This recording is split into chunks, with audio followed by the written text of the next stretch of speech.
There it goes. Uh-oh.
Bluff City Media presents the Two Buck Sports Show. Stepping up to the microphone are your hosts, Drew Gann and Rusty Witten. Now, let's get to the show.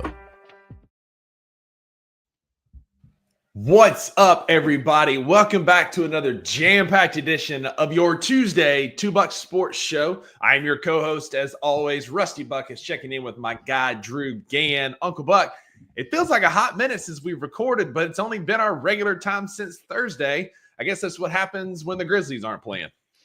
Yeah, I mean, we've had nothing to do but watch lackluster all-star basketball, which those two words should not go well together. Yeah. Lackluster and all-star should never be, used in the same sentence. But here we are on a Tuesday after All-Star weekend, and that's just what we think. It was a lackluster All-Star weekend, but I am glad to be back here on this Tuesday edition of the Two Buck Sports Show. Yes, sir. I took the time to watch another sport, one that we happen to both care about mightily a lot this weekend. We'll get to that at the end of the show. I had some opportunity on Friday and Sunday to watch a good amount, and so pretty excited about that. Again, that's coming towards the end of the show. Stick around. We're going to try and grow the game. So if it's not your cup of tea, hang with us in that last segment, and I think you might learn a thing or two. But Drew, I don't know why I'm already getting there. We got a lot of show to cover, including everybody's favorite time waste.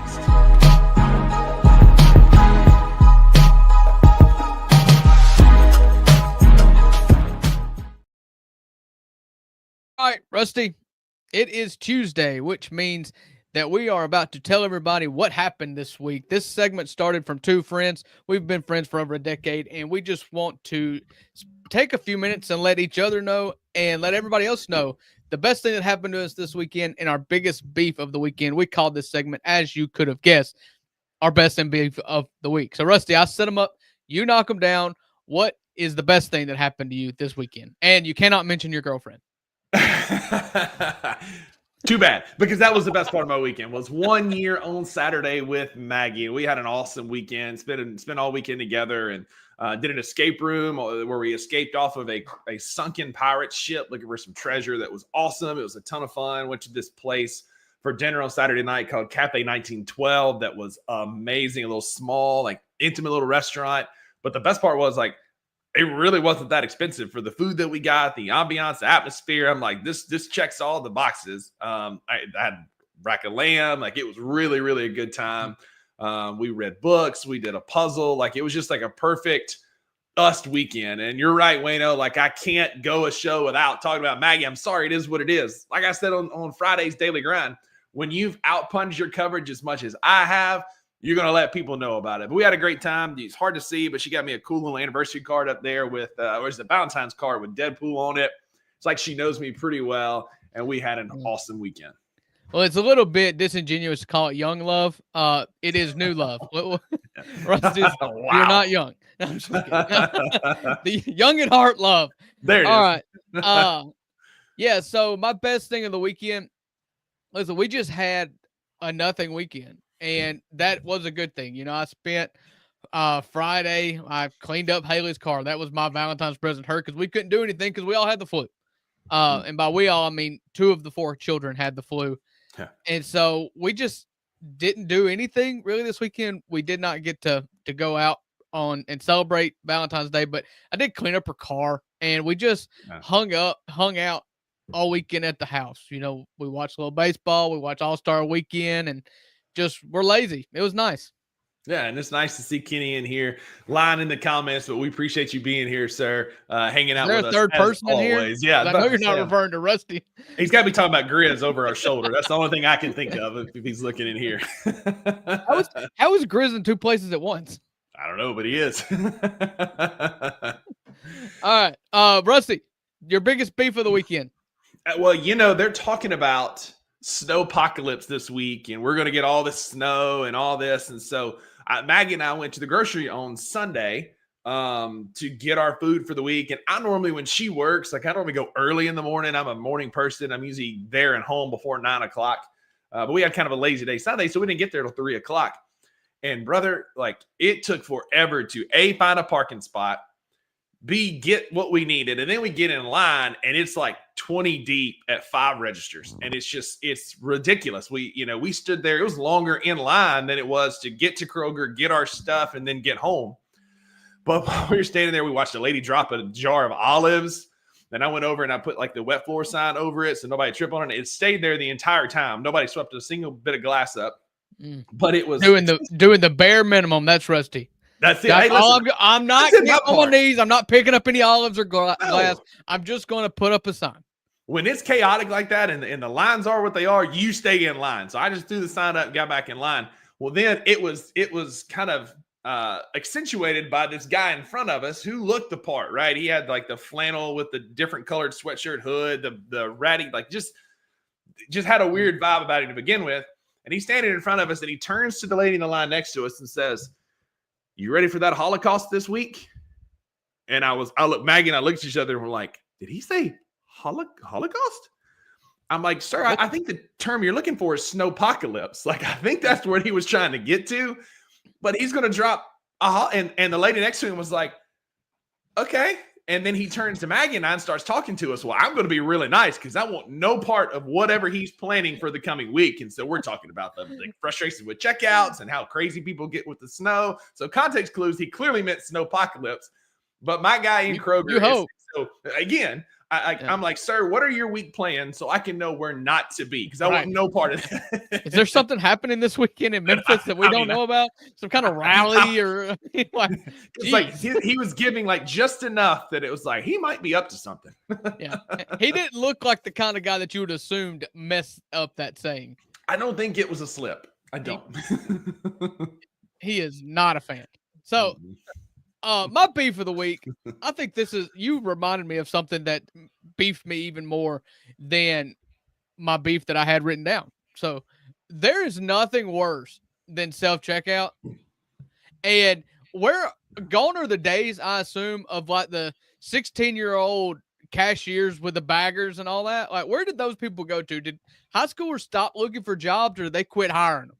Because all these robot self-serve checkouts are just the worst because I am horrible at operating a scanner. Same. I'm not qualified. I didn't go to school for this. Same. I wasn't trained to be a cashier. I dinged the milk 8 times on accident. I've only got 1 gallon of milk. Somehow I've dinged it 8 times. And now what do I have to do? I have to sit here with my milk in my hand while Brenda, who doesn't want to be there, comes over and taps in on her code on the computer to make sure I'm not an idiot to take off my 7 milks that I didn't want to buy.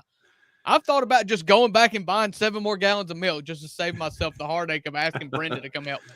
So I don't mind like the individual ones, but the ones, the Kroger near our house has the ones with the belt, and Maggie has seen me almost rip the cover off of it because I'll scan something, put it on the thing, and it'll carry it down to the belt to her, stop and bring it back to me.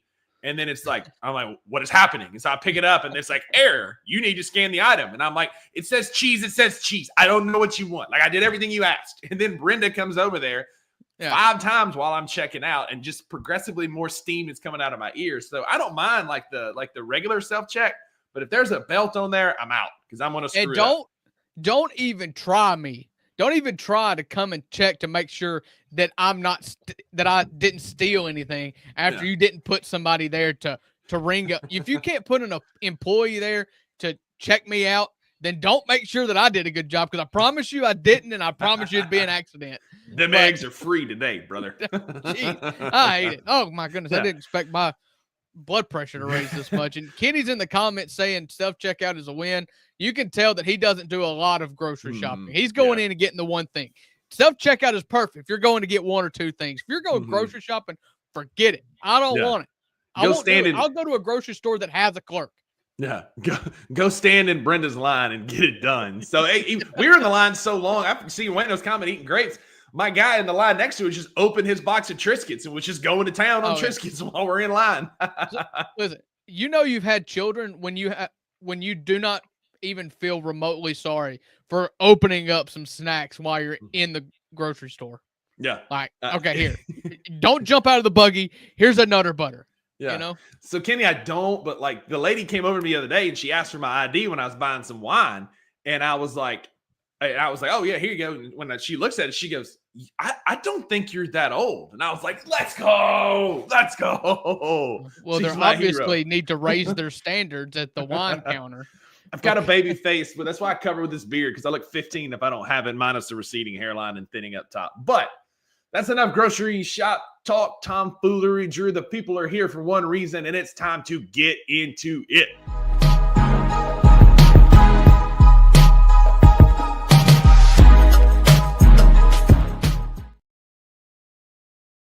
Yeah, Rusty. It's been a long time since we've gotten to watch the Grizzlies play basketball. We did get to see a few Grizzlies play basketball over the weekend. I'm sure that's been beaten like a dead horse at this point on Tuesday. You know, I think we've both been on separate shows to talk about our experiences watching the NBA All-Star Weekend. So we'll table that for this talk.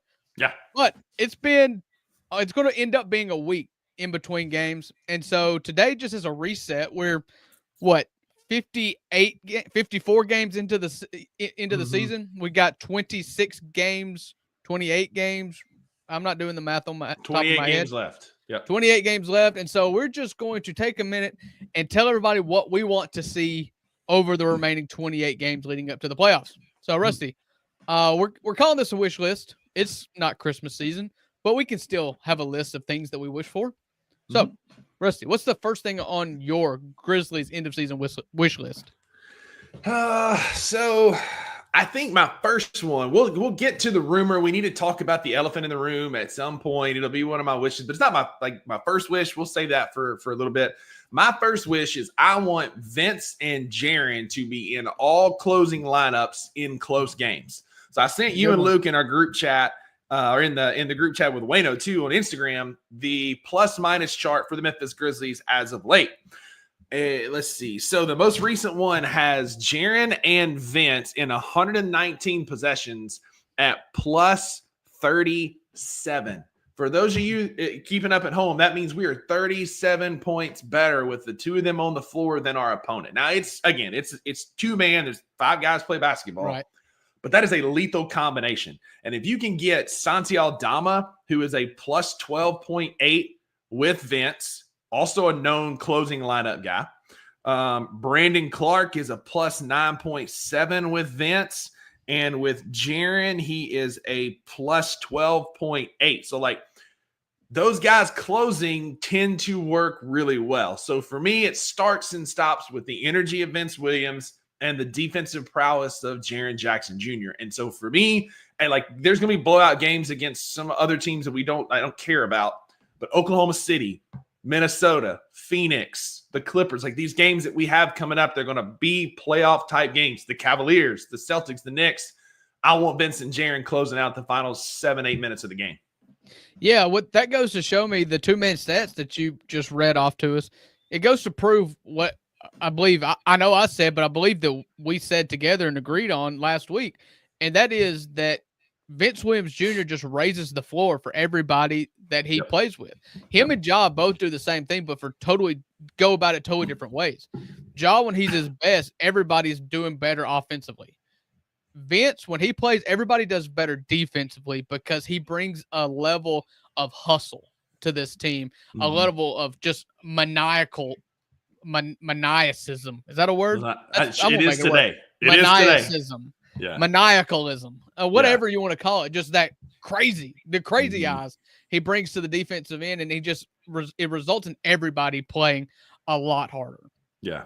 Yeah, I mean, he got that dog in him. He gets after people. He brings energy off the bench. I compare him a lot to one JaMychal Green because it's that same type energy boost, but I want to see Vince in the starting lineup too. But that's a conversation for another day. What's your first wish list item, Drew? Yeah, so we've got 28 games remaining. This one's really simple. I'm starting easy. I want Ja Morant playing 25 games. That's the floor. That means he can miss 3 games the rest of the season. I'm giving him a little bit of a buffer, but ultimately I want to see him play basketball. I believe the streak still holds that he has not played 5 consecutive games in like 2.5 years, something like that. And so I need to see that corrected. I need to see a Ja that I can trust to stay healthy and not miss odd games here and there when we get to the playoffs. Because the truth of the matter is, I still believe that regardless of how good Jaren Jackson is, regardless of how good Desmond Bane or Vince Williams or name off every other player on the roster, this season in the playoffs will be determined by how good Ja Morant is.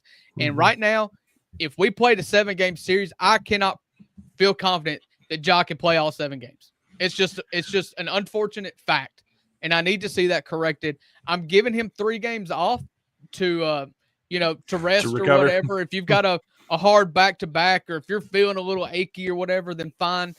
Don't kill yourself. I'm not asking for perfection, but I am asking for you to play 25 out of 28 games. And I agree with that, man, because this team goes as Ja goes. As much as Jaren has been the best player for us this year, as much as we're educating people, Uncle Buck, educating the people. But that's an American word. You Aussies wouldn't understand. Yeah, I sure wouldn't, man. As much as Jaren has been the best player on the team this year, this team goes as Ja goes, and him playing 25 out of the 28 games and getting back to some of that demon time Ja would go a long way to dispel some of the rumors that have come out on Twitter over the last couple of days. A great segue, Uncle Buck. We can talk about this here. It came out yesterday, but really dropped this morning from Legion Hoops. They credited Howard back. I don't follow Howard. If you're listening to this, shout out Howard. Howard is a well-respected NBA guy, and I believe he said it on a podcast or something. Yeah. It's how it read to me. And he says, I'm constantly checking in with executives around trade deadline about what we saw, what we didn't see, what's next. And in this league, you're always on the lookout for who's the next wave of stars that are going to get dealt, right? And this part is what, I don't know about this. Somebody out of the blue said, keep an eye on Ja Morant this summer. I'm just saying one of those things I'm just kind of keeping an eye on if they were to flame out early. And for me, right off the bat, it ain't happening. Kleiman has shown no propensity to blow up a roster by bringing in a big name. I think it's even less likely for him to send out a big name, especially when, and this is not don't hear what I'm not saying, but you're selling Ja at a low price right now. Ja's, that's he's true. Not playing a ton of basketball. It hasn't been his best season. He's still averaging 24, 7-5 or 7-4. It's not a bad year, but it's not his best year by any stretch. And so you'd be selling him at an all-time low. And I think people just have got itchy fingers after the Luka trade that people are looking for the next star to move. And unfortunately, it ain't going to be Ja Morant, man. I've seen on Twitter that a straight-up Ja and Trae Young swap, that's hot garbage. It's not happening. Yeah. It's the dumbest thing I've ever seen. Ja Morant will be a Grizzly. Now, it is going to be interesting, Drew, this is the last thing I want to say, how we navigate the big salaries coming up. right? Because Jaren, if Jaren makes, like right now, Jaren is going to be eligible for up to $145 million. But if he makes an all-NBA team and an all-defensive team, that number could be as high as $346 million, which will strap the Grizzlies from a cash standpoint.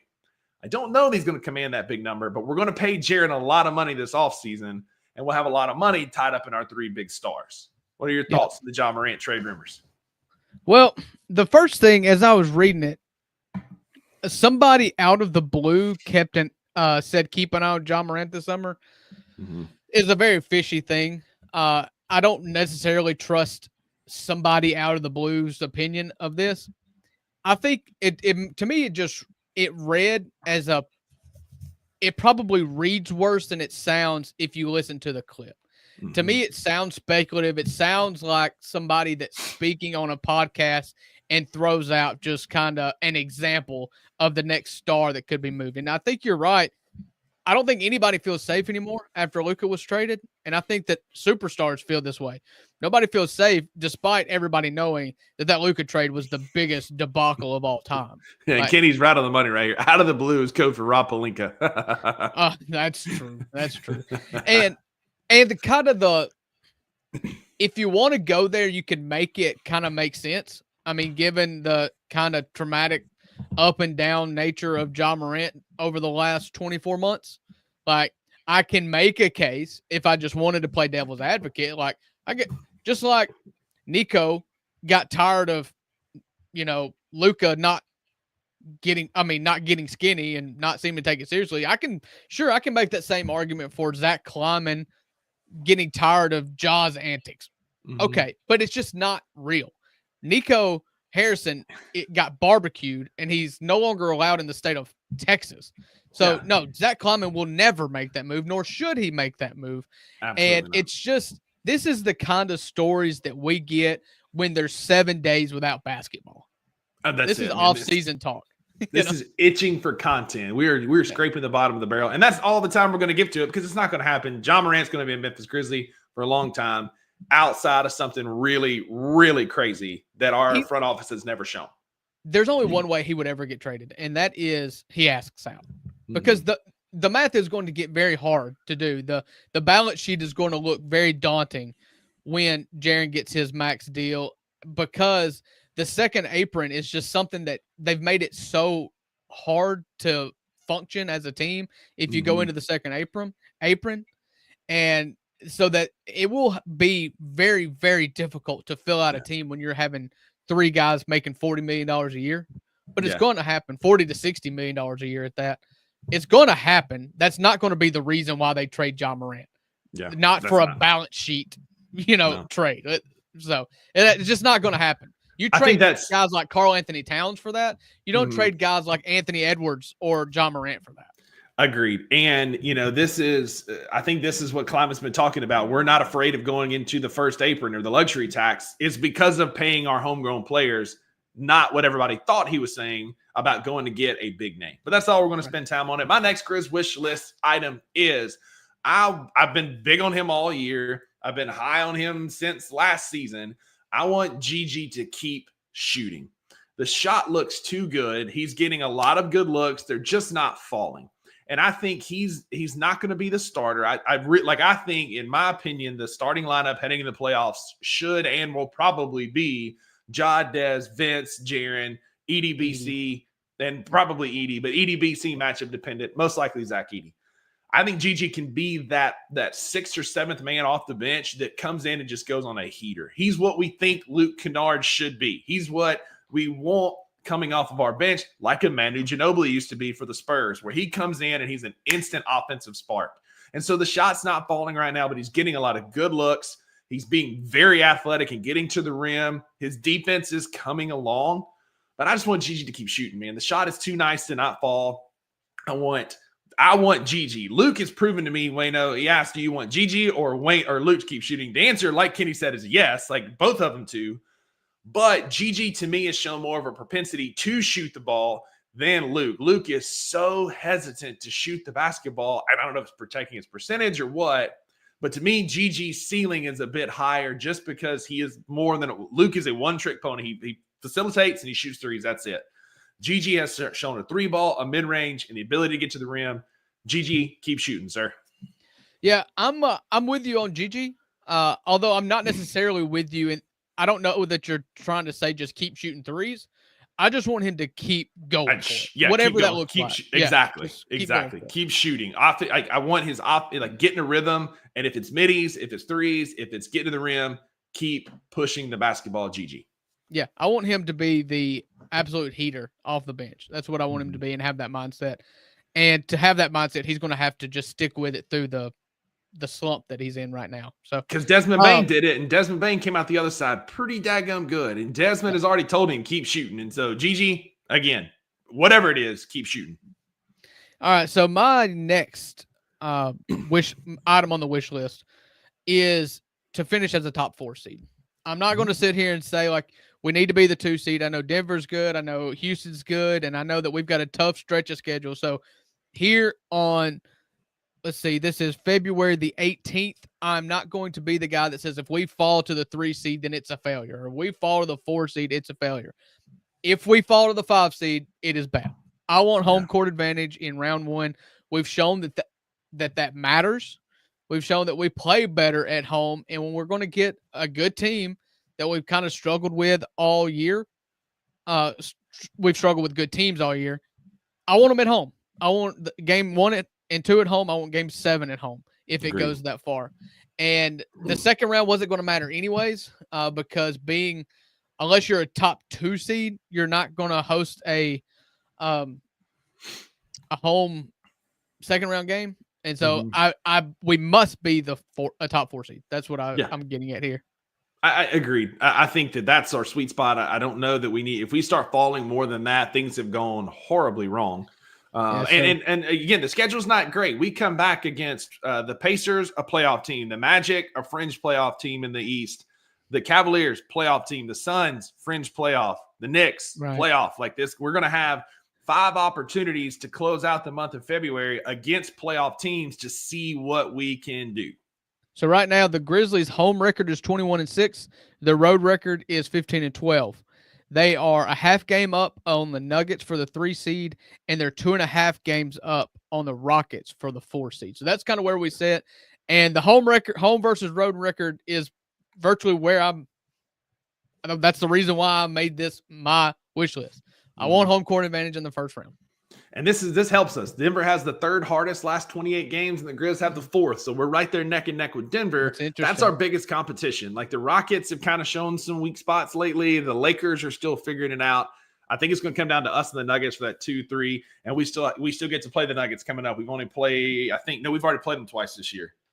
And we've played them twice. I think we've got them a 3rd time. I'm trying to see. I thought we got them the next to last game of the year. You at least play them 3 times, I believe. We got them April the 11th at Denver is the next time we play them. So we've got some time to kind of get our legs up underneath us to get ready for that game. But let's close out the month of February strong. So my last and final Grizz wish list item. Earlier in the season, there was a time where we were top 5 in total team efficiency. We were top 5 in offense and we were top 5 in defense.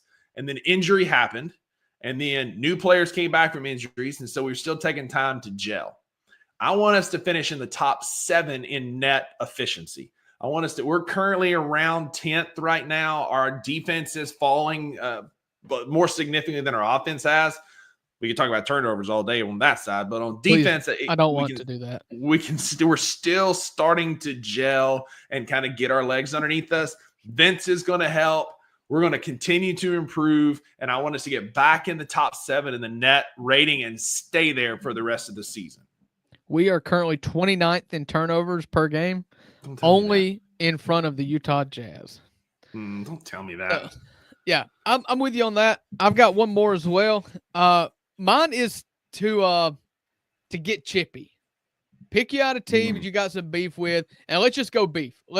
Let's go bring back the Grizzlies of 2 years ago that we're talking. Have some swagger. I know we've talked, Jaren Jackson Jr.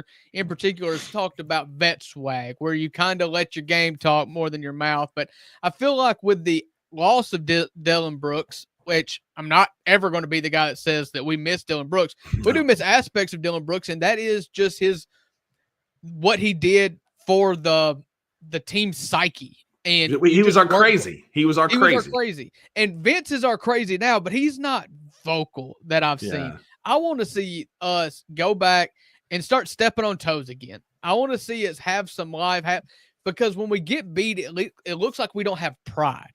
It looks like we get defeated. And I know with winning comes confidence, and we've won 2 times as many games as we've lost. And I still don't feel like we've got that mojo. We don't walk on the court like we're going to dominate you. I want to see that. I want to see us just absolutely throw all caution to the wind. I don't care if they call us the bad boys. I don't care if they call us thugs or whatever. Just go be a menace. Go ruin somebody's night and have fun doing it. That's it. I was about to say, I miss the days of us having fun. The post-game interviews, the gritty down the court and in the hallway, like watching those guys having fun, being that young punk team. I miss being that because we had an edge, and we've lost that edge. And you can see that in against the physical teams. We just don't have that toughness. And Dylan, for as crazy as he was, he brought that. Dylan was, like you said, he was also mouthy. I don't want us to go poke bears, but I want us to be out there. I want us to be out there getting in faces. We need it like Steven Adams toting away guys, getting in Shannon Sharp's face. Like, I want guys with an edge and an attitude. We've got too many nice guys. Like Jaren is Superman, and Wayno said he wants to ride Jaren's cape, which is great, but he's so wholesome. Gigi is so wholesome. Like Dez, just wholesome. So they're just wholesome dudes. Like we need some attitude, right? We need the attitude era of the WWE to come in, and we need Zach Edey, or we need Vince, or we need somebody to just. It doesn't need to be Zach Edey. It doesn't need to be Zach Edey. Can't be your rookie. It needs to come from up top. We need to know that these people are coming in on our court, and we expect to win, and we're going to act like we expect to win, and we're going to let you hear about it for 48 minutes. We're just too wholesome. That's what it is. Yeah. We got too many guys like Ja has toned it down. Like everybody's toned it down. Like we need that crazy. We need those dudes back. One more little thing that we were going to get to is we saw a tweet. It's the 40-20 rule. If you've been on X.com today, I'm sure that you have seen this, but it's an old Phil Jackson adage, that you can tell contenders from pretenders based on if they win their 40th game before they lose their 20th game.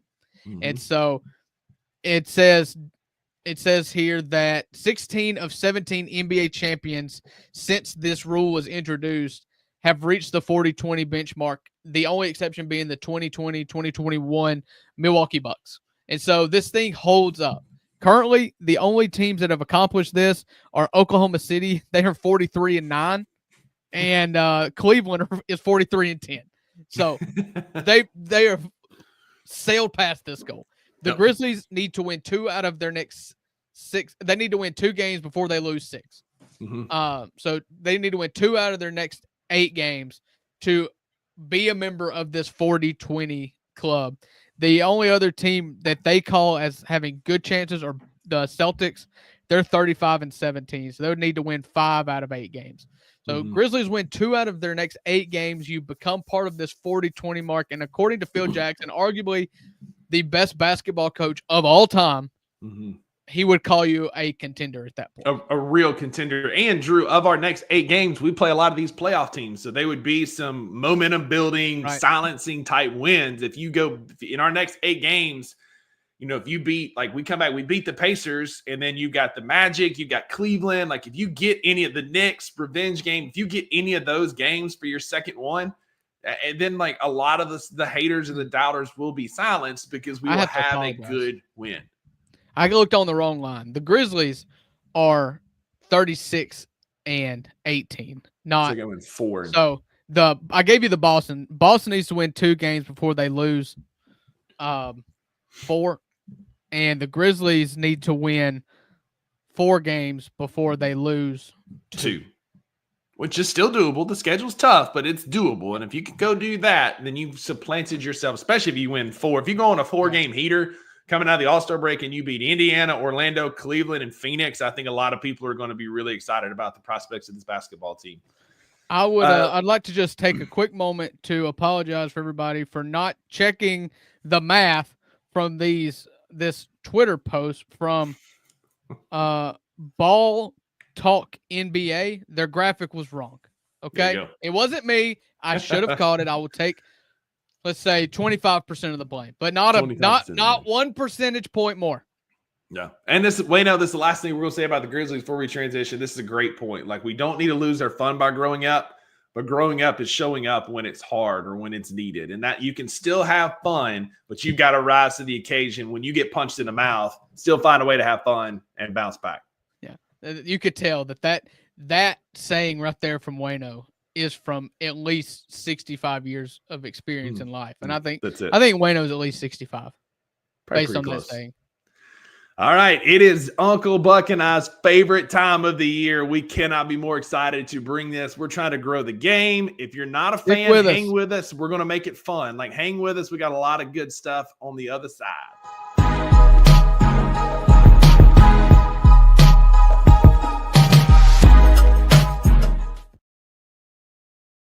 Wayno's mad at me. I'm sorry, Wayno. Yeah, I think you're muted, Rusty. It started like it does. StreamYard does this. Like, it'll play the audio sometimes without the video, and I hear the music again, and so I'm just like, meh. But it is college baseball season. It kicked off this past weekend with authority. Both Drew and I's our alma mater went 3-0. Drew's favorite team went 2-1, and the college baseball got kicked off with a bang. If you're a fan of the SEC and SEC sports, college baseball needs to be at the top of your list. We have some of the best venues in all of sports. Yeah, boo this man. Out. Like, boo. I mean, come on, we're trying to grow the game. And so if you're a fan of college sports, college baseball needs to be at the top of your list. Some of the best atmospheres and stadiums and games are in the southeastern part of the United States, within driving distance of Memphis and North Mississippi. And so we're going to get you prepared for what the season will look like, because the SEC has won every championship in college baseball since 2019 was the last time when Virginia won. Virginia beat Vandy. And so you've had LSU, you've had Tennessee's last year, LSU before, Ole Miss, Mississippi State, Florida. Teams have all won college baseball championships within the last 8-10 years. And it's that time of the year where baseball's back. You get so much fun pageantry too, right? Growing up, if you're a fan of pro baseball, Garrett Sheffield's son is one of the hottest hitters and incoming impact freshman in the country playing for Florida State. You've got Florida played Air Force. I watched this weekend. Air Force brings the game ball in with a paratrooper. Like, they jump out of a plane with the game ball. Like, what other sport are you going to get that? It's amazing. It's amazing. Yeah. Yeah, baseball's fun. Like, listen, what Major League Baseball has done to viewers is criminal, and they are losing fans by the thousands, it seems like. College baseball is not the MLB. It is fun. It's a family event. It's better in person, but it's still baseball that you grew up playing. It's great. And so opening weekend was this weekend. Ole Miss played in a tournament in Arlington, Texas at the Texas Rangers facility. Mississippi State played a city in New York, I believe, or one of the boroughs, one of the 5 boroughs in New York City. Mississippi State played their Little League All-Star team.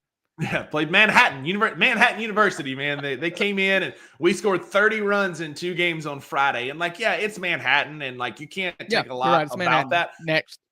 But listen, over the last 2 years, we didn't beat teams we were supposed to beat. We would lose midweek games to Austin Peay and Carson Newman, these little small schools. And for us to go out there and just drub an inferior opponent felt so good after 2 years of misery.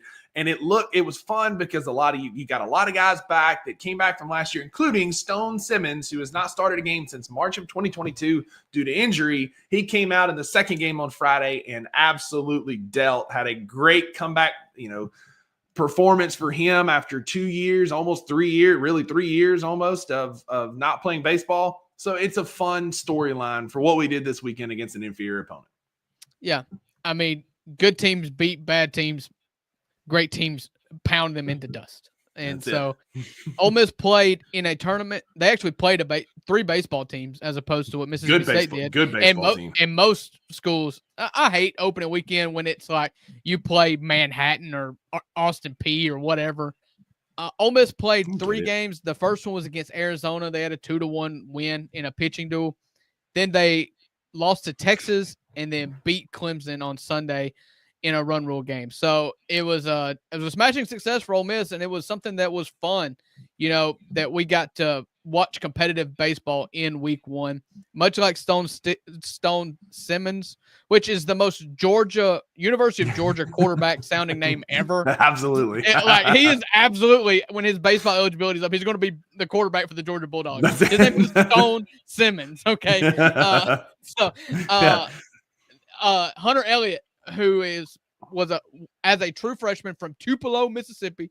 There's the two most famous people from Tupelo are Elvis and my boy Hunter Elliott. And so his last, he won a game in Omaha to win us the national championship game, and they have he's been out for 2 years as well. He had Tommy John surgery after one start in the 23 season. So he missed 2 full seasons as well, much like Stone Stevens did. But he came in and pitched a really good game Friday night. He's going to be our Friday night guy going forward. And so really excited about baseball, really excited about college baseball just in general. We're going to kind of high level talk about the conference as a whole. We're going to talk kind of what a power rankings would look like if it was up to us. Again, like we're just 2 rednecks from North Mississippi. We don't know what we're talking about. But here's how the SEC should shape up this year. We're not going to deep dive in on some of these teams. South Carolina, Missouri are going to be bad. South Carolina lost a lot from last year. They got Dylan Perry. He can rake, but that's really about it. So we'll start at the top. A&M lost in the national championship series to Tennessee, but returned a ton of firepower, including Stone Stevens. Whitey McWhite. That's Stone Stevens' nickname. You want to start coming in like to some cool names. Watch college baseball. But Texas A&M's got a Golden Spikes Player of the Year candidate in their center fielder. Last name Lavi. I pronounce Jace Laviolette. Thank you, yeah. Laviolette. He can rake. He can run the He's bases. amazing. Major arm. He's going to be probably the number 1 pick in next year's draft. A&M is also a fun drama story because they lost their head coach to in-state rival Texas, who we'll get to in a little bit. He left after the championship game. There was some rumors swirling during the series, that he was going to Texas, and Schlossnagel took the jump. He went from A&M to Austin to coach the Longhorns, but they retooled. A&M's going to be amazing this year, and I think the best team in the conference.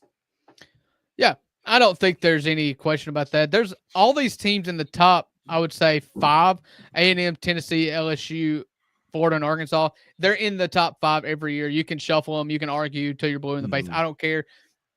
The winner of the SEC is probably going to come out of those 5.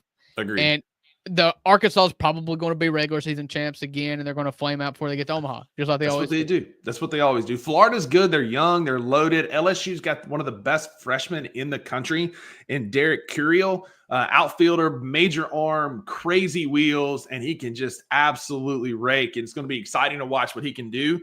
They also got 9 of baseball's top 100 transfers to come to Baton Rouge. I mean, that's what they do down there. They just recruit. They bring in transfer portals. Used to, back in the day, college baseball coaches would say, hey, if you want to win, if you're a high school player who wants to win at a high level, you come to LSU or Mississippi State or Ole Miss or whatever.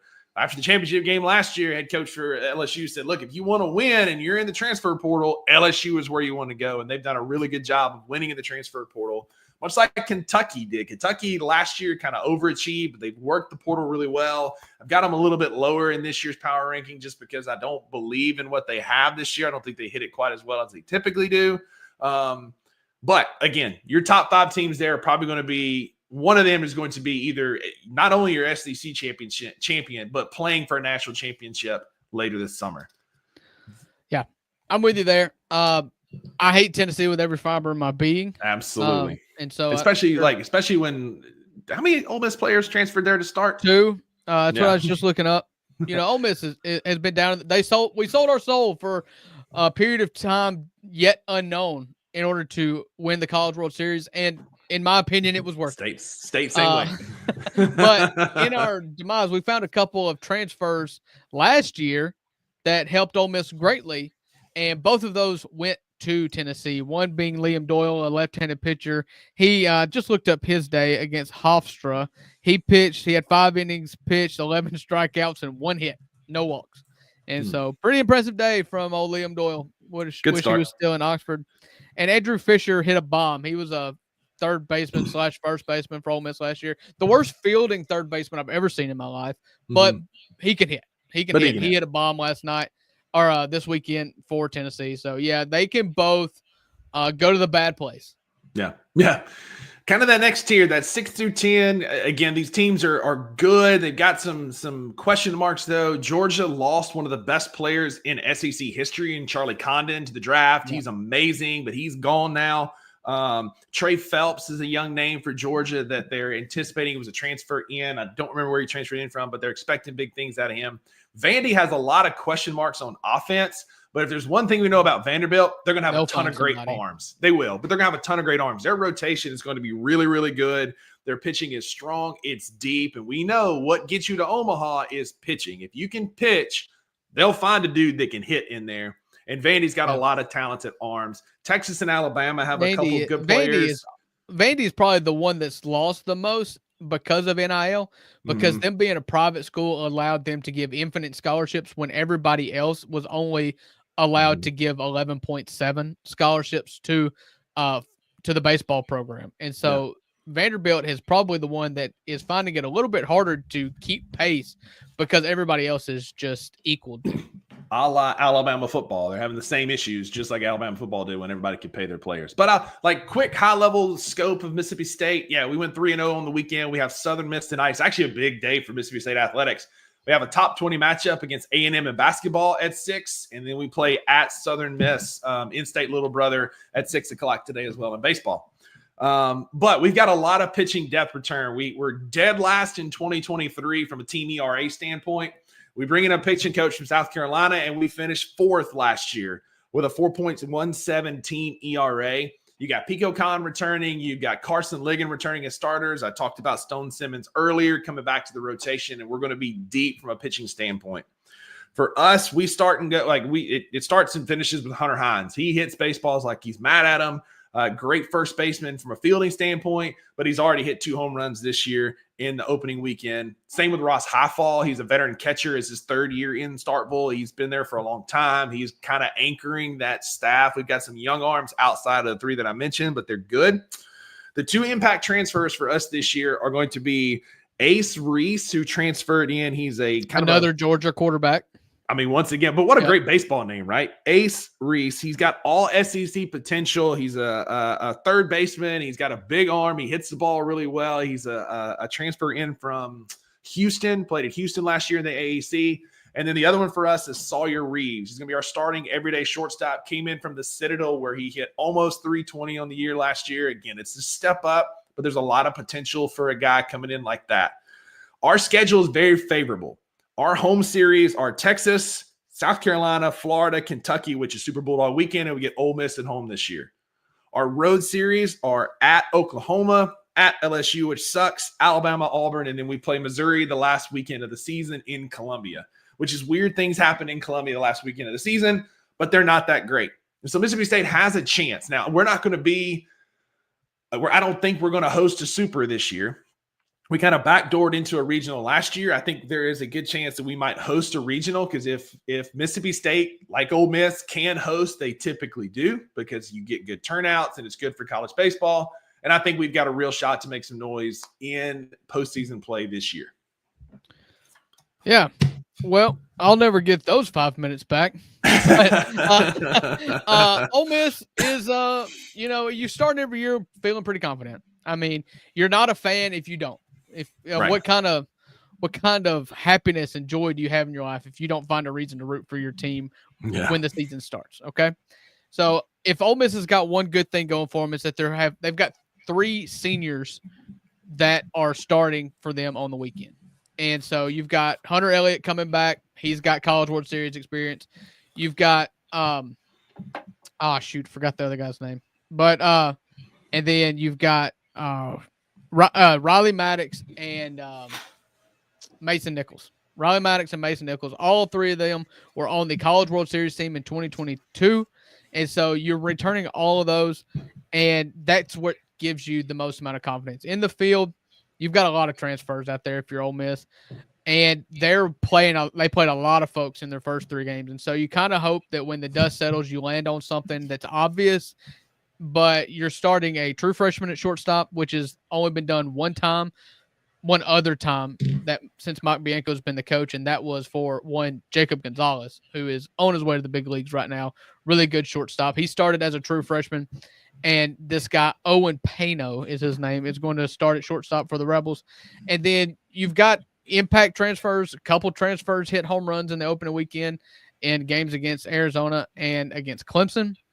And so that's good competition, and they seem to have, at least a couple of them, seem to perform really well. So you've got bright spots. You hope that they translate to SEC play, but SEC play is always going to be a bear. Ole Miss starts SEC play in Oxford against Arkansas, and then they've got Missouri, they've got Florida, they've got Kentucky, they've got Tennessee in Oxford, they go to South Carolina, Vanderbilt at home, Oklahoma on the road, Mississippi State on the road, and finishing in Oxford against Auburn. So not quite as easy of a schedule as Mississippi State's got, but you take it. You know that if you're going to play in the SEC, especially in the West, that you're going to have a daunting SEC slate. You don't have to be perfect going through it, but you've got to hold your own.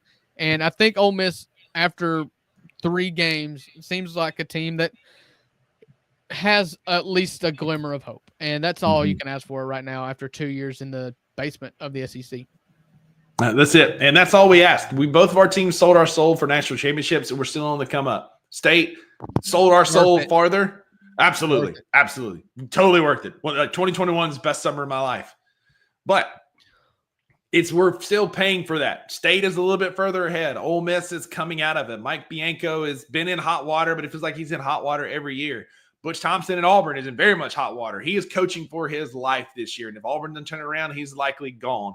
But the SEC baseball is fun. Like Drew said, it's always a gauntlet. Yeah, our schedule is a little bit lighter, but we still have to play at LSU, at Alabama. We get Florida comes to Starkville. Like it's just like in football. Every weekend you're tested. And so if you can go 500 in conference play, you're going to beat most teams in regionals and super regionals. Like that's kind of the threshold. If you can go 17-17 in conference play and get into the regionals, you're going to be in good shape because the SEC is that brutal in baseball every year.